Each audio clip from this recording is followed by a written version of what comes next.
Hello everyone, कैसे आप लोग। उम्मीद करते हैं अच्छे होंगे। तो चलिए आज शुरू करते हैं हम लोग आज का डिस्कशन। आज हम लोग चैप्टर 3 क्लास 9th का डिस्कशन करने वाले हैं, जिसे आप लोगों को बारीकी से समझना है। वीडियो शुरू करने से पहले मैं आप लोगों को बता देना चाहता हूँ कि आप लोग सबसे पहले अपना बुक और नोट कॉपी जो भी है उसको सामने रखेंगे। इसमें जो भी नोट पॉइंट रहेगा उसको आप लोग को कॉपी में नोट करना है और समरी को समझना है। एक इम्पोर्टेंट बात पहले आपको और बता दूं कि इस चैप्टर को समझने से पहले मैं आपको समरी समझाऊं, इससे पहले 1 या 2 बार ऑलरेडी आप लोग बुक को बढ़िया से रीडिंग कर लेंगे शुरू से लेकर लास्ट तक। तब आप लोग को बताया हुआ चैप्टर बहुत बढ़िया से समझ में आएगा। ठीक है, तो चलिए आप लोग या तो पहले कर लिए हैं तो ठीक है, नहीं किए हैं तो चैप्टर ख़त्म होने के बाद या फिर ये सब रिवाइज जब हो जाएगा पूरा या फिर वीडियो जब ख़त्म होगा तो एक बार आप लोग ज़रूर कर लेंगे। कोशिश करेंगे हम इस पूरा चैप्टर 2 या 3 पार्ट में ख़त्म करें, क्योंकि वीडियो लंबा होने वाला है। आप इससे हताश नहीं होना है और थोड़ा पैसेंस रखना है। तो चलिए शुरू करते हैं। जैसा कि चैप्टर का नाम है Nazim and the rise of Hitler, यानी नाजीवाद और हिटलर का उदय। आखिरकार ये कहानी क्या होता है, तो हम लोग को पहले इसका थोड़ा सा पीछे जाना पड़ेगा। आखिरकार इसमें क्या कहानी रहा होगा, इसका इस चैप्टर से हम लोग को क्या सीखने वाला है। देखिए, मैं आप लोग पहले कंफर्म कर देना चाहता हूँ कि अगर आप लोग बारीकी से बने रहते हैं तो आप लोग को एक एक पॉइंट एक एक टॉपिक समझ में आएगा। ठीक है, लेकिन हमारी शर्तें अनुसार आप लोग को पहले पढ़ना भी है, रीडिंग भी लगाना है, उसके बाद नोट कॉपी में इसको नोट भी करना है। जो टॉपिक होंगे, जो मुद्दे होंगे, हम बोलेंगे कि आप लोगों को क्या नोट करना है। ठीक है, जैसा कि यहाँ पर लिखा हुआ है इन द स्प्रिंग ऑफ 1915। एक बात और मैं आप लोग को और बता दूं कि अगर मैं ऐसे इंग्लिश का वर्ड लाइन बाय लाइन पढ़ूं और उसके बाद मैं आप लोग को हिंदी में समराइज करूं तो थोड़ा सा लंबा और वीडियो हो सकता है। ऑलरेडी मैं इस वीडियो का इस टॉपिक का समरी जानता हूं, तो आप लोग इसीलिए बोल दिए कि आप लोग पहले से चैप्टर को पढ़ के रखना है, ताकि मैं इसको हिंदी में बढ़िया से एक्सप्रेशन करते जाएँ और आप लोग को ज़्यादा समझ में आए। हम इसको लाइन बाय लाइन पढ़ेंगे तो हो सकता है थोड़ा सा ज़्यादा वीडियो खिंचा जाए, ज़्यादा थोड़ा लेंदी हो जाए, तो इसको कम मतलब एवरेज रहे, इसलिए मैं इसको सिर्फ समराइज़ कर रहा हूँ और आप लोगों को समझ में आ जाए। देखिए, कहानी शुरू होती है चैप्टर से कि एक लड़का होता है 11 साल का, जिसका नाम होता है हेलमुथ। वो अपने माता पिता के साथ रहता है।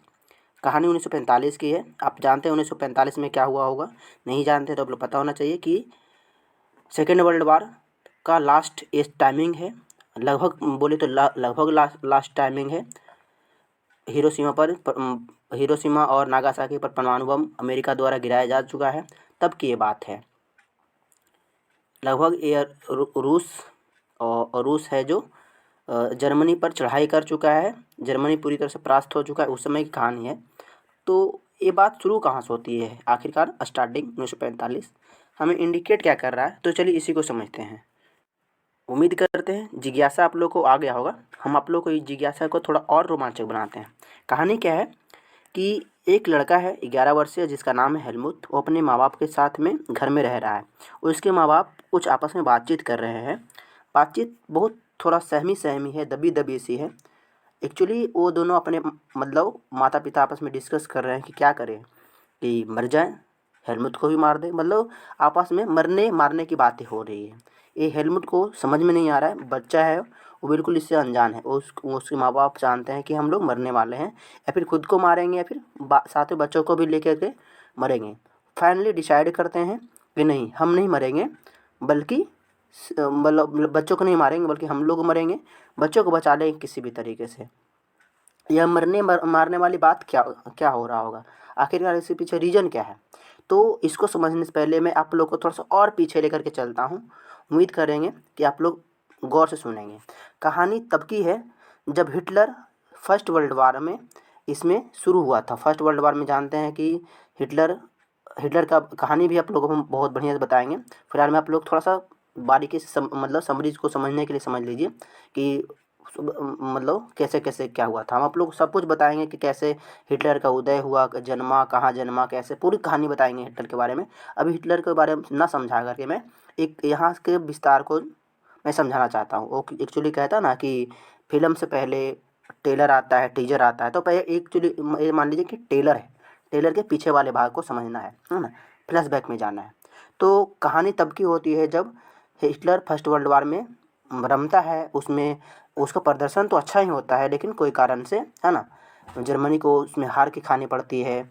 जर्मनी पूरा गुस्साए हुए रहता है क्योंकि उसमें वर्साई की संधि होती है, उसमें उसको बेइज्जती करता है सब, मतलब वो जो भी मतलब अन्य देश होता है जो उसको कहता है कि आप मतलब मिल जाओ, हाँ, युद्ध विराम कर दो, हम तुम्हारे साथ कुछ भी नहीं करेंगे। लेकिन जर्मनी युद्ध विराम करता है और उसके साथ मतलब बहुत कुछ मतलब झेलना पड़ता है। आखिरकार ये सब बातें हो सकता है कुछ बच्चों को युद्ध विराम क्या है, ये वर्षा की संधि क्या है, समझ में नहीं आ रहा होगा। तो मैं समझाने के लिए मैं आप लोग बता दूं कि जैसे ही फर्स्ट वर्ल्ड वार ख़त्म होता है, जर्मनी ऐसे मतलब रोकने वाला उसको नहीं होता है, लेकिन दोनों पक्ष से सब सारे देश लगभग ऊब चुके थे इस युद्ध से। तो दोनों पक्ष आप लोग जानते हैं कि दोनों पक्ष में कौन कौन होता है। एक होता है एलिस पावर और दूसरा होता है एक्सिस पावर। फिर से एलाइस पावर और एक्सिस पावर ये क्या दुविधा है, तो मैं आप लोग बता दूं कि युद्ध बिल्कुल बल्कि दो खेमे में हो रहा था। दो खेमे कहने मतलब दो पक्ष, हर भी को अगर युद्ध होगा, झगड़े होंगे तो दो तरफ से होगा। तो एक तरफ से नाम था जिसका नाम था एलाइस पावर, दूसरा तरफ से नाम था जिसका एक्सिस पावर। एक्सिस पावर को सेंट्रल पावर के भी नाम से जाना जाता है, आप लोग याद रखना है। हम सब कुछ बताएंगे आप लोगों को, समझ के रखिए कि एक्सिस पावर को सेंट्रल पावर के भी नाम से जाना जाता है। इसका दो नाम था।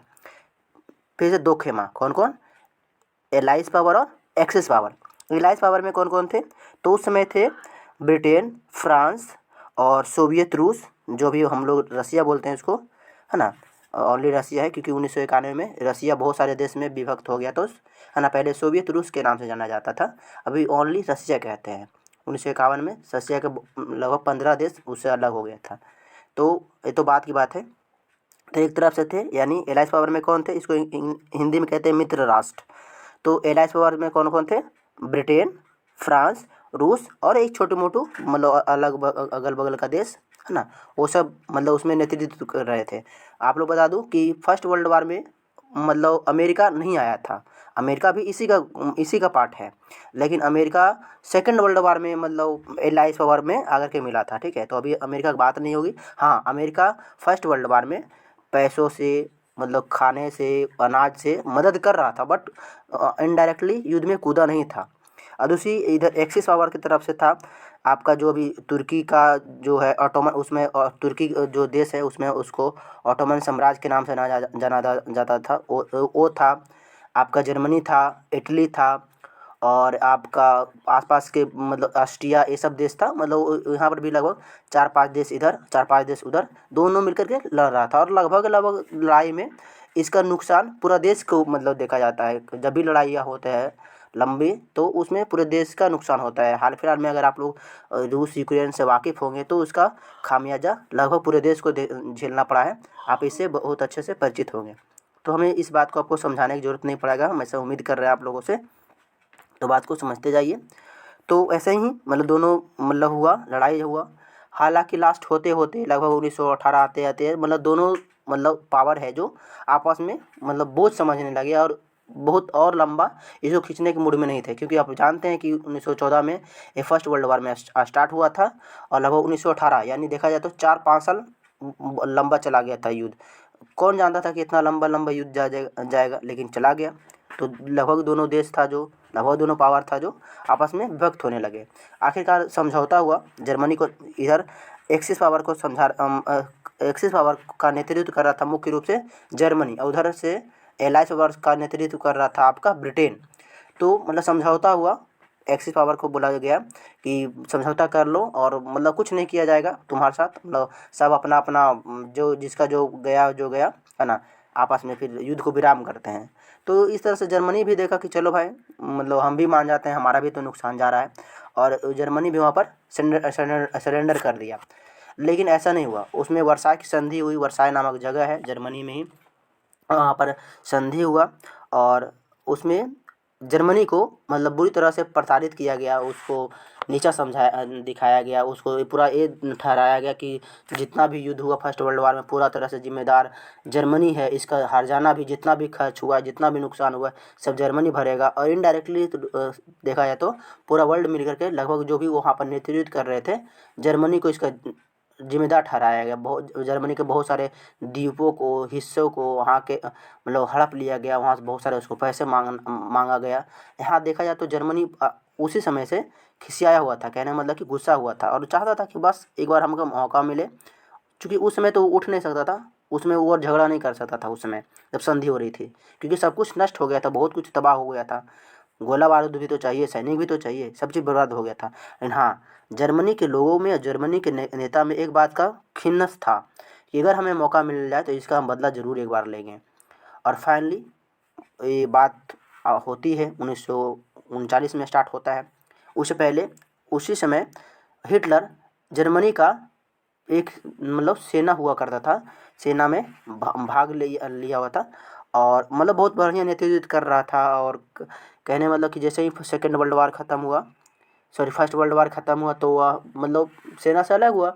उसी में बीच में पार्टी भी चला रहा था और बीच में ऐसा कहा जाता है, मतलब बातें बहुत सारा है ना। हम जो तथ्य हो उसको आप मान लीजिए।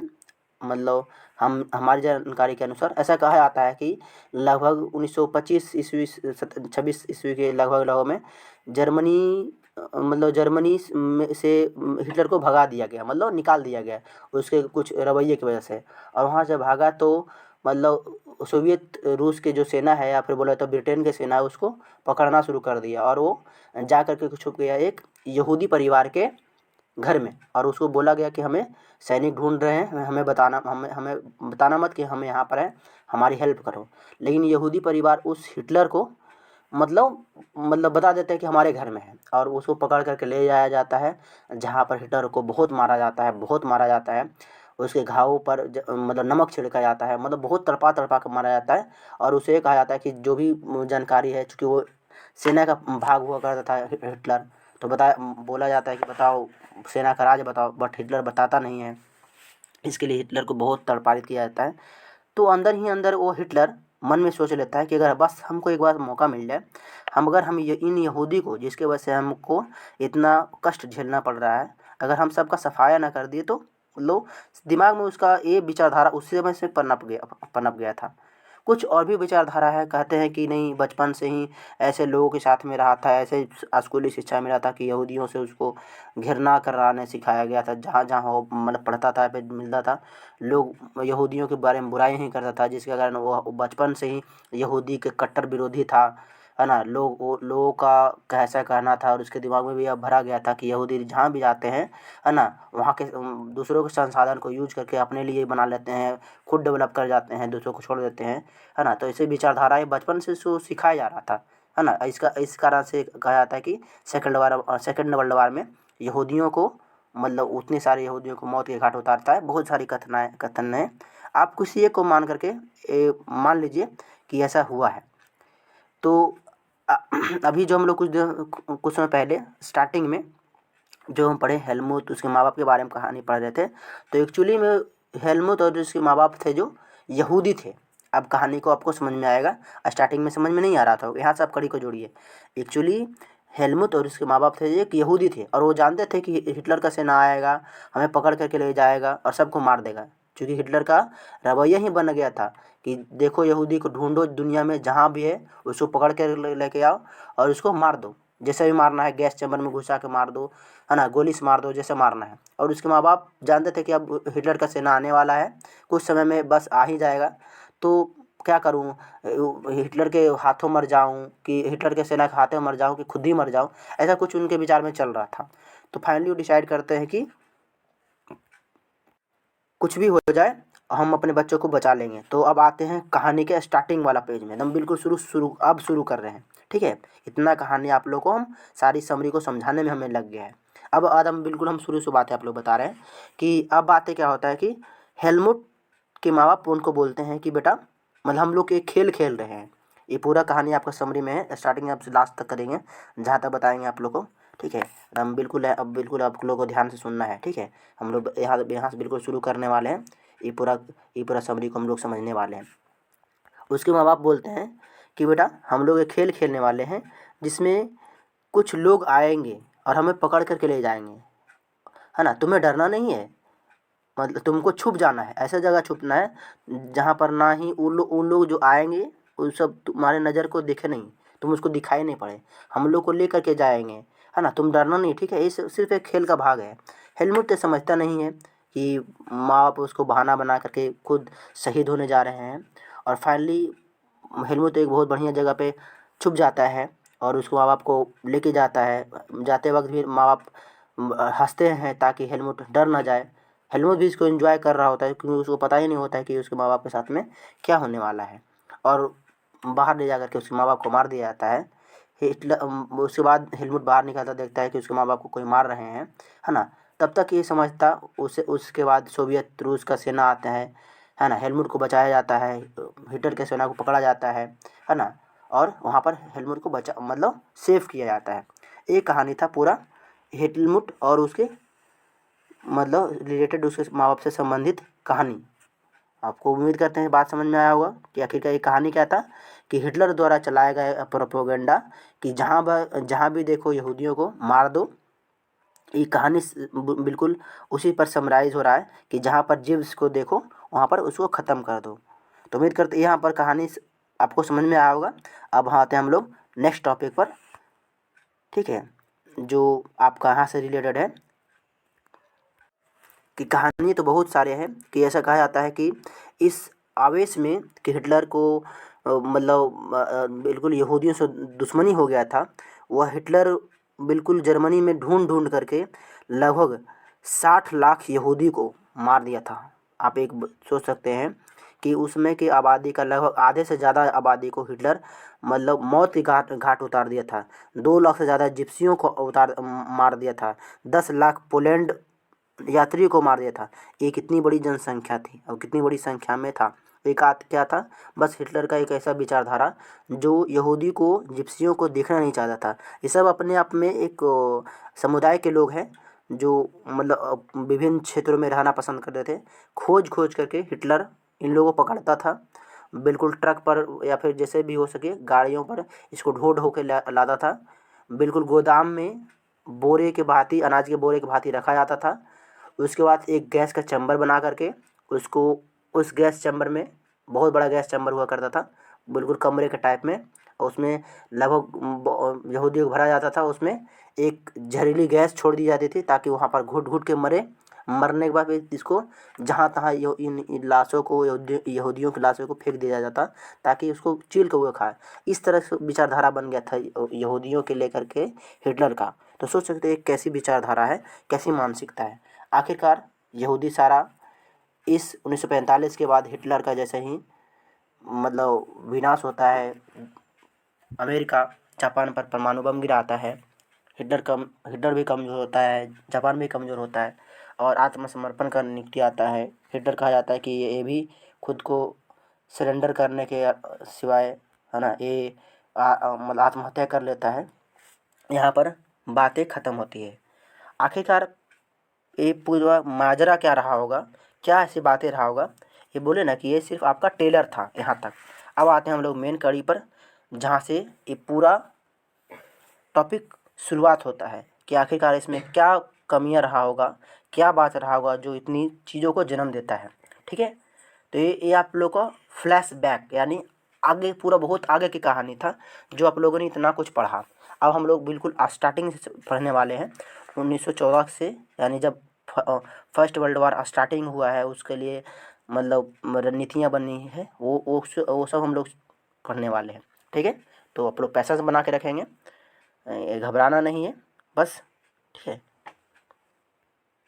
टॉपिक आप लोग देख रहे हैं बर्थ ऑफ वायमन रिपब्लिक, वायमन गणराज्य का जन्म। एक क्या है हम लोग पढ़ते हैं। कहा जाता है 20वीं सदी के शुरुआत सालों में जर्मनी एक ताकतवर साम्राज्य था। उसने अस्थायी साम्राज्य के साथ मिलकर मित्र राष्ट्रों, अभी जैसे बताया है मित्र राष्ट्र यानी एलाइज पावर, जिसमें इंग्लैंड, फ्रांस, रूस, है ना, और आसपास के कुछ देश शामिल थे, उसके साथ युद्ध लड़ता है। और यह युद्ध बहुत लंबे समय तक चलता है, लगभग 1914 से लेकर के 1918 तक। आप बिल्कुल आप इस सबको नोट करते जाना है। क्वेश्चन पूछा जा सकता है कि फर्स्ट वर्ल्ड वार कब शुरू हुआ था, तो 1914 में। एंड कब हुआ, तो 1918 में। ठीक है, किसके किसके बीच में लड़ा गया, तो एलिस पावर एक्सिस पावर के बीच में। क्वेश्चन आ सकता है इनमें से कौन एक्सिस पावर के पार्ट नहीं थे, है ना। तो आपको वहाँ पर 3 ऑप्शन, एगो नन ऑफ दीज आ सकता है या फिर एक कोई और आ सकता है, तो वहाँ पर आप लोग को चूज करना है। ठीक है, यहाँ ऐसे क्वेश्चन पूछे जा सकते हैं, ऑब्जेक्टिव में ऐसे क्वेश्चन बनेंगे।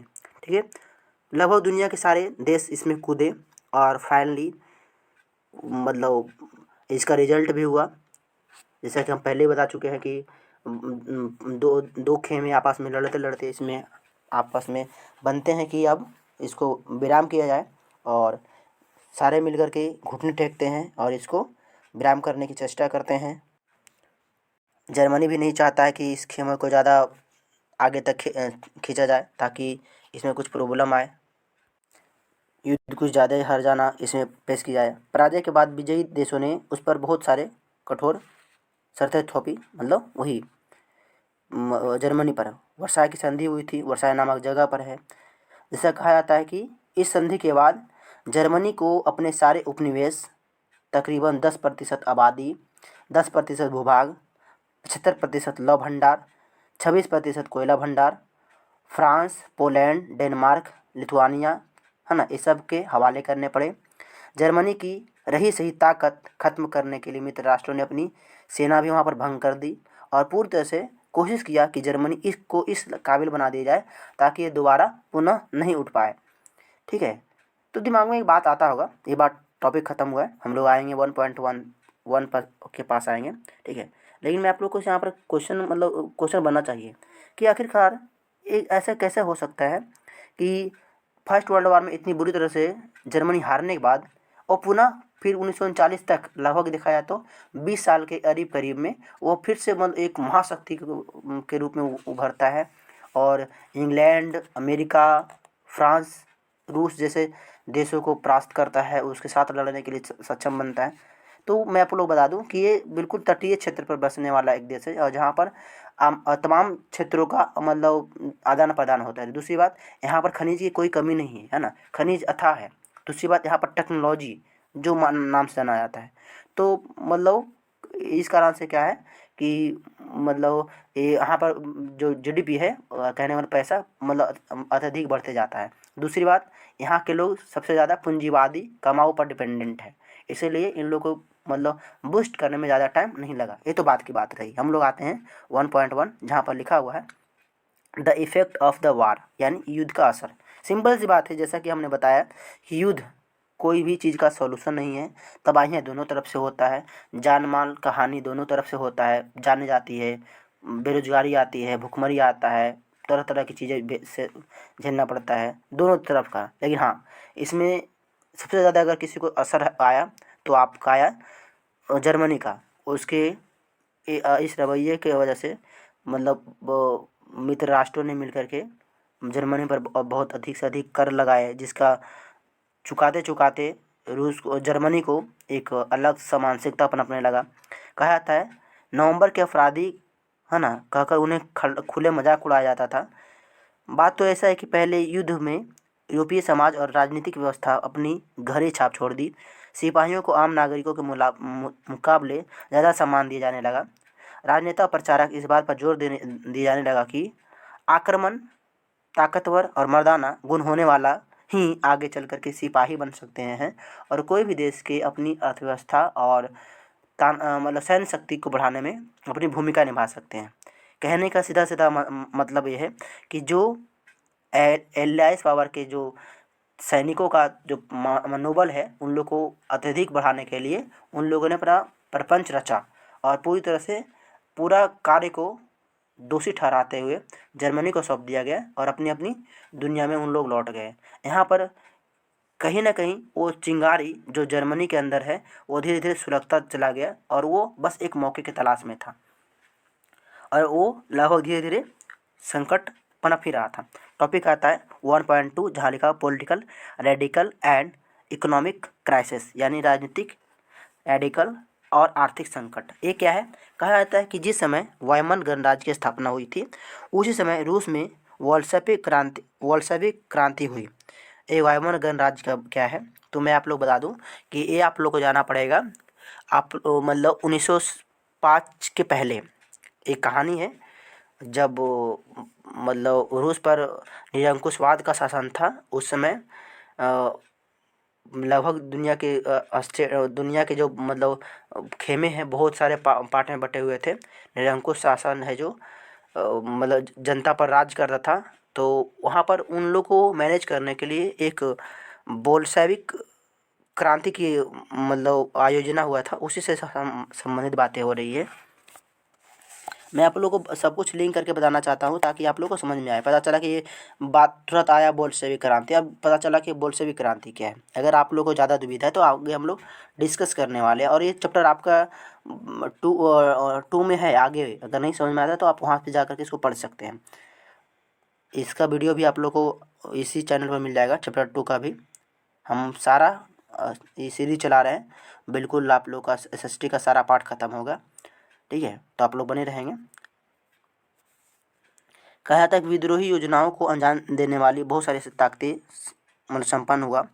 कोशिश किया गया कि विद्रोह को कुचलने में जितना सैनिक अपना भूमिका अदा कर सकते हैं ताकि रूस सेना का अपना बढ़ावा ना कर सके।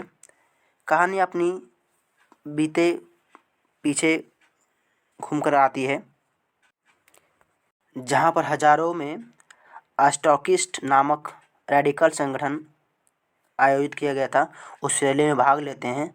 वहाँ पर लगभग कहा जाता है कि 1918-19 ईस्वी में मतलब बर्लिन में इतने लोगों मतलब लोग वहाँ पर अपना भूमिका अदा किया था कि मतलब वो सड़कें बिल्कुल जाम हो गई थी। राजनीतिक प्रदर्शन था एक तरफ से कहा जाए तो। राजनीतिक रेडिकल विचारधाराओं ने 1923 के आर्थिक संकट से और बल मिला। जर्मनी से पहला विश्व युद्ध मोटे तौर पर कर्ज चुकाना पड़ा था और युद्ध के बाद उसे स्वर्ण मुद्रा में हर्जाना भी भरना पड़ा था। ये दोहरे बोझ से जर्मनी के स्वर्ण भंडार लगभग समाप्त हो चुके थे और 1923 में जर्मनी के कर्ज और हर्जाना चुकाने से इनकार कर दिया, है ना। उसने अधिकार दिया कि अब हम जितना भर दिए कर दिए, अब हम नहीं भरने वाले। कोयला औद्योगिक इलाके के रूप में कब्जा कर लिया। जर्मनी के विशाल कोयले भंडार इलाका भी था जो उन लोगों ने लूट लिया था। वो धीरे धीरे कोशिश करने लगा कि बस अब हमारे पक्ष में आ जाए, एक बार हमें इसके लिए भी मौका मिले। फिर भी जर्मनी में क्राइसिस कम नहीं हुई थी। इस क्राइसिस को दूर करने के लिए जर्मन सरकार ने क्या सोचा कि चलो इसको क्या करते हैं, पैसे की कमी हो रहा है तो पैसे छाप देते हैं। और मतलब इतने बड़े पैमाने पर वहाँ पर मुद्रा छपी कि मुद्रा तेजी से क्या हुआ कि मतलब कोई भी चीज़ का वैल्यू घटने लगा। आप फिर बात इस नहीं समझ में आ रहा होगा कि मुद्रा छापा, पैसा छापा, मुद्रा मानी पैसा, तो कैसे गिरने लगा। आप लोग जानते हैं, नहीं जानते तो मैं बता दूँ। कोई भी चीज़ का सॉल्यूशन पैसा छापना नहीं है। मतलब क्या है कि मैं आपको बता दूं कि कुछ समय पहले हमारे देश के प्रधानमंत्री ने ऐसा अनाउंसमेंट किया था कि बहुत सारे मतलब हमारे देशवासियों को मतलब 12-12 लाख अकाउंट में भेजे जाएंगे, ठीक है। लेकिन वो हमारे अकाउंट में आए ही नहीं। तो क्या लगता है कि उन्होंने सही किया गलत किया? घोषणाएं करना अलग बात है और इसका प्रैक्टिकली करना बहुत ही अलग है। अगर मान लीजिए कि अगर सबके अकाउंट में अगर 12-12 लाख रुपया आ जाता तो हम लोग अभी उस कंगाली पर, उस बेरोजगारी पर, उस मतलब महामंदी पर चलते ना कि उसका कोई भूमिका भी नहीं अदा कर सकते। कैसे? मैं आप लोग को थोड़ा सा रेफरेंस में बताना चाहता हूँ कि अगर कोई भी चीज़ का अगर मतलब कोई भी चीज़ का अगर वैल्यू घट मतलब बढ़ता है ना, जैसे सपोज आपके पास पैसा बहुत अधिक रहा तो आप पैसों को मतलब वैल्यू कम देने लगेंगे। मतलब आपके पास पैसा ढेर सारा रहा, आप बाज़ार जाएंगे, कोई भी चीज़ को अगर खरीदेंगे तो अगर वो चीज़ 100 का भी है, अगर आज दुकानदार 150 का भी दे रहा है तो कोई दिक्कत नहीं, उसको आप आराम से खरीदेंगे क्योंकि आपके पास पैसा बहुत ज़्यादा है।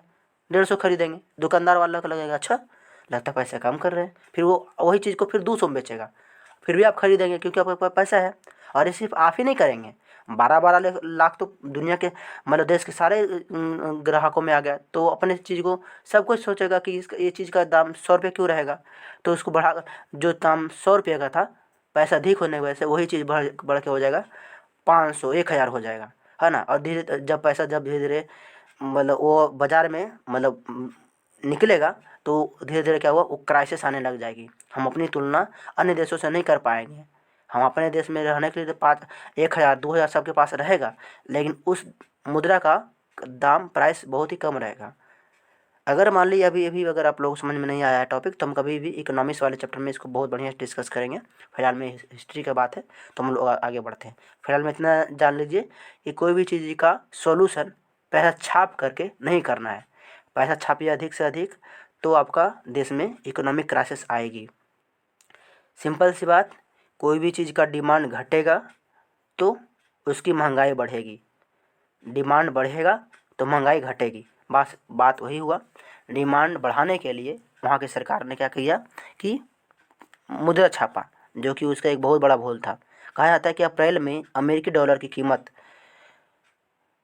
24,000 मार्क के बराबर थी। यानी एक मतलब 24,000, वहाँ के अगर 24,000 रुपया दे तो वहाँ का $1 खरीदा जाएगा। सोचिए कितना रुपया हो जाए। अगर अभी की बात की जाए तो हमारे देश में एक मतलब अमेरिकी डॉलर अगर $1 के बराबर हमारा लगभग 82 रुपया, 82.5 रुपया या 83 रुपये के बराबर में आता है। ठीक है, तो भी ये लगभग लगभग रहे। ठीक है, एक बात की जाता है कि ये अप्रैल में थी। अप्रैल में $1 बराबर 84 मार्क, लेकिन वही अप्रैल से अगर जुलाई आते आते $1 है जो 3,53,000 मार्क के बराबर आ गया। और यही अगस्त तक आते आते 46,21,000 मार्क के बराबर आ गया। और ये दिसंबर में तो और हद हो गया। दिसंबर में यही मतलब $1 है जो 9,88,60,000 के बराबर आ गया। सोच ली मतलब कहाँ मतलब ज़मीन आसमान कहाँ हो गया। ठीक है, मतलब आपके देश में पैसा छापने से वहाँ का महंगाई घटा नहीं है, बल्कि और मतलब प्रॉब्लम ही झेलना पड़ गया। इससे क्या हुआ कि जर्मन मतलब जो अथी है प्रॉब्लम है और अथी भी बढ़ने लगा, है ना। यानी आपको वहाँ के कहा जाता है कि वहाँ पाव रोटी खरीदने के लिए मतलब बैलगाड़ियों से पैसे भर भर के मतलब पैसे पहुँचाने लगे। मतलब आपको एक बोरा पैसा देगा तो आपको कोई परोठी देगा, है ना। वो वाला कंडीशन आ गया। वेनेजुएला भी वही गलती किया। वेनेजुएला भी सोचा कि हमने क्या करते, चलो पैसा छाप करके गरीबी दूर कर देता है, जो पहले जर्मनी भी कर चुका था। इंडिया भी करने के लिए सोच रहा था, है ना। शुक्र है किया नहीं सोच रहा था, या फिर ये हवाई बातें हुई थी, डजंट मैटर। बट हमें तो समझना है कि नोट छाप करके पैसा बढ़ा करके हम लोग गरीबी दूर नहीं कर सकते हैं। ये हमारी बहुत बड़ी भूल है। ठीक है, तो हमें यहाँ पर भी जर्मनी में भी वही कंडीशन झेलने के लिए। आगे आता है हमारा टॉपिक 1.3, जिसका नाम है द ईयर ऑफ डिप्रेशन, यानी मंदी के काल।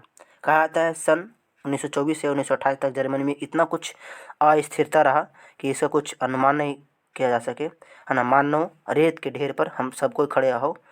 लगभग अमेरिका जिसके लिए मतलब वो जाने जाता था, वो भी जर्मनी से अपना हाथ पीछे करने लगा था। मतलब जब जर्मनी बिल्कुल उसमें कंगाली के दौर पर आया था 1918 में, तो अमेरिका बोला था कि चलो हम तुमको कुछ ना कुछ राहत देंगे, लेकिन वो भी अपना हाथ पीछे कर लेता है।